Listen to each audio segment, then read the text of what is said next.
महंगाई तो नहीं खत्म हुई, नहीं हुई, बहुती हो गई है, ज़्यादा हो गई है। हमें कोई कंट्रोल नहीं है। यहाँ पे आम जो दुकानदार है उनके ऊपर जो है ना वो छापे भी मारे जा रहे हैं, यहाँ पे सख्ती की जा रही है। तब तक इस मसले का हाल इस तरह ही रहना है। तो अब उनको हो गई क्या, उनको सिर्फ पेट लगा हुआ है और किसी को पेट नहीं लगा हुआ जो बाजारों में जलील हो रहे हैं।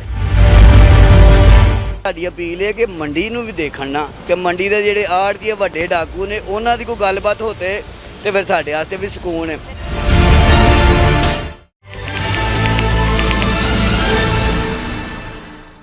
अस्सलाम वालेकुम नाज़रीन, मीडिया 92 के साथ मैं हूँ आपकी होस्ट चंदा बुखारी। नाज़रीन, बढ़ती हुई महंगाई और दूसरी तरफ हुकूमत का ये कहना है कि हमने मसनूई महंगाई को कंट्रोल कर दिया है। वज़ीर आला पंजाब मरीम नवाज़ शरीफ और हमारे जो वज़ीर इत्तलाआत हैं उस्मा बुखारी, उनका भी यही कहना है कि मसनूई महंगाई जो है उसको कंट्रोल कर दिया गया है। लेकिन इस वक्त मैं एक मार्केट में मौजूद हूँ, यहाँ पे आपको इंतज़ामिया की कारकर्दगी भी दिखाएंगे और इसके साथ साथ जो सरकारी लिस्ट है वो भी आपको दिखाएंगे और आवाम से जानेंगे कि आखिर जो मसनूई महंगाई है उस पर कितनी हद तक जो है कंट्रोल किया गया है। आइए मेरे साथ। अस्सलाम वालेकुम। वालेकुम सलाम। कैसे हैं आप? ठीक ठाक यहीं पे रहते हैं? जी रेडी आपने लगाई?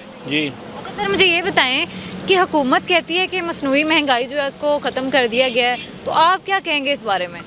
महंगाई तो नहीं खत्म हुई, नहीं हुई, बहुती हो गई है, ज़्यादा हो गई है। क्या इसकी वजह क्या लगती है? वो हुकूमत को पता होगा, सानू की पता है। हाँ, ये बताएं, आपको ऐसा लगता है कि दुकानदार जो है वो अपनी मर्जी के रेट पे चीज़ें बेचते हैं? नहीं थे कोई मर्जी का रेट नहीं। हूँ एक लिस्ट देख लो, वो रेट तो बेची जा रहे हैं। सौदा चेक करना आते हैं बंदे, दो चार चक्कर ला रहे हैं डेली के आके। हाँ जी, एक दिन इतने रेहड़ियाँ लगी होंगे तो अं करजाई हो गया। कभी मंडी किसी का पैसा नहीं देना, वो मंडी पैसे देना लोगों के। किस तरह? एक चीज़ इतने विकनी नहीं हैगी, पिछों रेहड़ियाँ चुकाउन गियाँ, अगों रेहड़ियाँ चुकाउन गियाँ तो गाहक आएगा। वो तो इतने आए हो, कोई गाहक है मार्केट च, तो फिर या सामने कंध फुटपाथ टुट जाए फिर गाहक आएगा। कह रहे गाहक ने सौदा लेना परले रोड से छाल मार के गाहक ने इधर तो नहीं आना। हाँ जी, पिया सौदा सड़ गया, देखो। हाँ जी, बिल्कुल ऐसा ही है। कल का सौदा बचिया सारे की बंदा खड़े बच्चों लिए की लैके जाए। हाँ, मैं दसो कि इत्थे यानी कि रेहड़ियां लाने का कोई फायदा नहीं है? कोई फायदा नहीं है। असीं बीबी मरीम नवाज ने यही कहना है, सानू बरकटों लवा देन, पेट्रोल पंप के नाल रेहड़ियां लवा देन। उत्थे क्यों नहीं लवान देंदे? सानू दुकानां भी नहीं चाहिए, दुकानां च भी अंदर ही रहना, बाहर तो नहीं आना सौदा। दुकानां भी नहीं, सानू ऐसे रेहड़ियां दे देना, चलो इत्थे ही दे देना, सानू इत्थे ही सही है। इत्थे गाहक नहीं आंदा, मेन वजह तुहानू की लगदी है? ਉਹਦੇ अल्लाह ताला ने जो भी बकाना ही बकाना, थोड़ा बकाना बहुता बकाना, वो अल्लाह ताला ने जो नसीबा ही लिखे है खाना वो ही है किसी ने। सर, आप ये भी कह रहे थे कि हम मंडियों की तरफ से कर्जई हो गए हैं, तो ये क्या मामला है? एक चीज़ 400 रुपये पैंदी है, लिस्ट ते 200-250 रुपये किलो लिखे आ, वो फिर घाटे नाल बेचने पैंदा सौदा। तो फिर नुकसान है। हाँ जी, या तो मंडी छापे मार, इस वार इत्थे आके छापे मारते हैं। मरीम नवाज को कोई मैसेज देना चाहते? मरीम नवाज ने यही कहने हैं जी, अहीं मेहरबानी उन्होंने मंडी छापे मार, इत्थे आ जाते हैं, डेली लोग आते हैं। यानी कि मंडी वाले 2 नंबर ही कर रहे हैं? मंडी वाले 2 नंबर कर रहे हैं। रेट मेन यही है? यही है। नाज़रीन, ये 800 रुपये किलो मंडियों पैंदी है। सिर्फ असीं शौक लिए ले आने, कोई गाहक आ जाता तो इनका रेट लिखे दा मैनू शक पाता 300-400 रुपये किलो लिखे आ। ये 800 रुपये चाइना की हैगी है, 800 रुपये किलो मंडियों पै रही है। बहुत ज़्यादा नुकसान। हाँ जी, इस वे लुका के रखी है, कोई अपना गाहक आएगा उन्होंने दे देंगे इस वजह। नाज़रीन, यहाँ पे जो है ना हालात बुरे ही नज़र आ रहे हैं। अवाम का ये कहना है कि यहाँ पे पीछे मंडी से जो है 400 की चीज़ होती है वो हमें 200 की बेचनी पड़ती है। तो ये जो है ना मामला बहुत ज़्यादा ख़राब है। यहाँ पे आगे चलते हैं और भी लोगों से जो है बातचीत करते हैं, आपको हालात दिखाती हूँ कि यहाँ पे क्या सिस्टम चल रहा है। अस्सलाम वालेकुम। वालेकुम सलाम। कैसे हैं आप? जी अल्हम्दुलिल्लाह। सर, हुकूमत कहती है मसनूई महंगाई को कंट्रोल कर दिया, आपको क्या लगता है? मिस जी, असल में ना जब तक ये माफिया को नहीं ना काबू में करेंगे तब तक ना ये सब बातें ना कयास रही ही होंगी। जहाँ तक मेरा ख्याल है ना कि इन लोगों ने ना गाहक को और दुकानदार को ना आपस में लड़वाने के लिए ना एक तरीका बनाया हुआ है कि जो ये कर देते हैं जी, ये लिस्ट पे आप सौदे बेचें, इसको इस तरह करें, इसको इस तरह करें। जब तक हमारी मंडी नहीं ना कंट्रोल हो सकती तब तक हमारा कोई भी सिस्टम बिल्कुल सही नहीं बन सकता। जाके मंडी वालों की मुश्किलात पूछें, उनसे बताएं, उनसे पूछें कि किस तरह हम रेट निकालें, क्या करें कि जो आम दुकानदार है वो भी बेच ले, हमें भी कुछ मुनाफा हो जाए। मंडी वाले हैं जो उनको भी कोई टैक्स बच जाए, लेकिन ये जब तक मेन कंट्रोल नहीं करेंगे तब तक ये कुछ भी कंट्रोल नहीं इस तरह हो सकता। गाहक आते हैं हमें कहते हैं रेट लिस्ट पे सौदा दें, अब हमारी मजबूरी है, हमें मिलता नहीं है रेट लिस्ट के ऊपर, हमारा रिजक इसके साथ जुड़ा हुआ है, हमारी मजबूरी है, हमने लाना ही लाना है ये।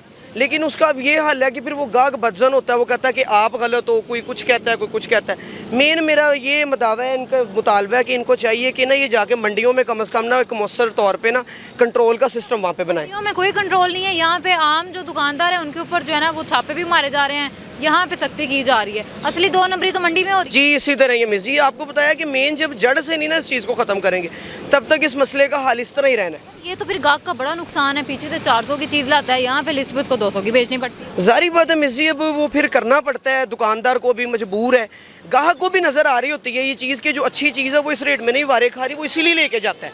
वगर ना अब एक चीज़ को समझ आ रही है कि 400 में मुझे मिल रही है तो वो क्यों लेगा महंगी 500 में, लेकिन उसे पता है कि जो 500 वाली चीज़ है वो अच्छी होगी, जो 400 वाली है वो अच्छी नहीं होगी। यानी कि प्राइस कंट्रोल में जिस रेट की जो कारकर्दगी है वो सिफर है। जी बस इसी तरह कह सकते हैं, नई कार्रवाइयाँ वो भी अपने तरीके पे कर रहे हैं। बहरहाल इनको चाहिए जो मेन काम है कि वो मंडी के अंदर जाके कंट्रोल ना। आप लोगों ने कभी इस बारे में शिकायत की है कंट्रोल? एक दफ़ा नहीं कई दफ़ा की, लेकिन हमारी सुनते ही नहीं कोई है। असल ये वजह है, कोई ऊपर तक हमारी रसाई नहीं है, जो निज़ाम है वो इस तरह ही बस चल रहा है, शुरू से इसी तरह चला आ रहा है। सर मैसेज क्या आप देना चाहेंगे स्पेशली मरियम नवाज साहिबा को, क्योंकि यहाँ पे जो है ना ये बहुत ही बुरा यहाँ पे जो है निज़ाम बना हुआ है कि इनको तो नुकसान हो रहा है बहुत ज़्यादा। जी इसी तरह मैसेज मिस जी मेरा यही है कि इनको चाहिए कि ये ना सारे रेडी बानों को ये सोचें, इस तरह ना ये छोटा सा एक बाज़ार लग गया, माशाल्लाह बहुत अच्छा इनिशिएटिव है ये, बहुत अच्छा उन्होंने काम किया, अप्रिशिएट करना चाहिए। बट लेकिन ना इतने लगाने वाले ज़्यादा हैं और ये जो अड्डे हैं ये थोड़े हैं, इस तरह जो हकदार हैं उनके हक मार रहे हैं। और कई चीज़ें हैं जिस तरह वो बदजन हो रहे हैं, वो बेचारे वहाँ पे जलील हो रहे हैं, उनका क्या कसूर है? या तो ना कि उनको भी एक जगह पे इकट्ठा करके सारों को एकदम करके कि नहीं यार आप लोग सारे रिज़्क कमाओ। अब जिनको ये रेडियाँ अलाट हो गई हैं, कुरानंदाजी के ज़रिए हमारी निकली थी, तो अब उनको हो गई क्या? उनको सिर्फ पेट लगा हुआ है और किसी को पेट नहीं लगा हुआ, जो बाज़ारों में जलील हो रहे हैं। एक एक साल 1.5 साल हो गए हैं, ये हमारे हाथ पक गए हैं मेहनत कर करके ना रेडियों को धक्के लगा लगा के। तो आखिरकार आके हमें तो अल्लाह का शुक्र है कि अल्लाह ताला ने इज़्ज़त से बिठा दिया है, लेकिन जो और लोग हैं ना उनका भी मरियम नवाज साहिबा को चाहिए कि पूरा ना सिस्टम बनाए ताकि उनकी भी सुनवाई और अल्लाह ताला उनका भी रिज़्क़ का कोई सिस्टम बनाए। जी महंगाई थोड़ी कम करनी पड़ेगी हुकूमत को, और क्या नाम है ट्रैफिक हादसा बहुत हो रहे हैं और ट्रेनों की आमतौर पर मुतासर हो रही है, सुबह सुबह शदीद धुंध होती है। और तो ये बताएं आपको लगता है कि मसनूई महंगाई कंट्रोल कर दी है? दुकानदार अक्सर जो है अपनी मर्जी से रेट लगा के बेचते हैं चीज़ें। जी गरीब आवाम को तो यही पता होगा कि क्या महंगाई है, कुछ नहीं, हुकूमत को थोड़ा एक्टिव होना चाहिए थोड़ा। जी सर बताएं कि क्या हालात चल रहे हैं यहाँ पे? मैं पीछे से सुन के आ रही हूँ लोगों से, उनका तो नुकसान हो रहा है। ਅੱਛਾ ਮੰਡੀ ਤੋਂ ਨਾ ਰੇਟ ਦੇਖੋ ਤੁਸੀਂ, ਇਹ ਰੇਟ ਹੈਗਾ ਜੇ ਅਨਾਰ ਦਾ ਤਕਰੀਬਨ ਤੁਸੀਂ ਦੇਖੋਗੇ ਤੇ 475 ਰੁਪਏ ਕਿਲੋ, ਤੇ ਮੰਡੀੋਂ ਸਾਨੂੰ 650 ਰੁਪਏ ਕਿਲੋ ਬੰਦ ਟੋਕਰੀ 'ਚ ਲਿਆਂਦਾ ਹੈ, ਤੇ ਬੰਦ ਟੋਕਰੀ 'ਚ 650 ਰੁਪਏ ਕਿਲੋ ਪੈ ਰਿਹਾ। ਸੇਬ ਦਾ ਹੁਣ ਆ ਕੇ ਕਹਿ ਦਿੰਦੇ ਨੇ 250 ਰੁਪਏ ਕਿਲੋ, ਸੇਬ 400 ਰੁਪਏ ਕਿਲੋ ਮੰਡੀ ਹੈ।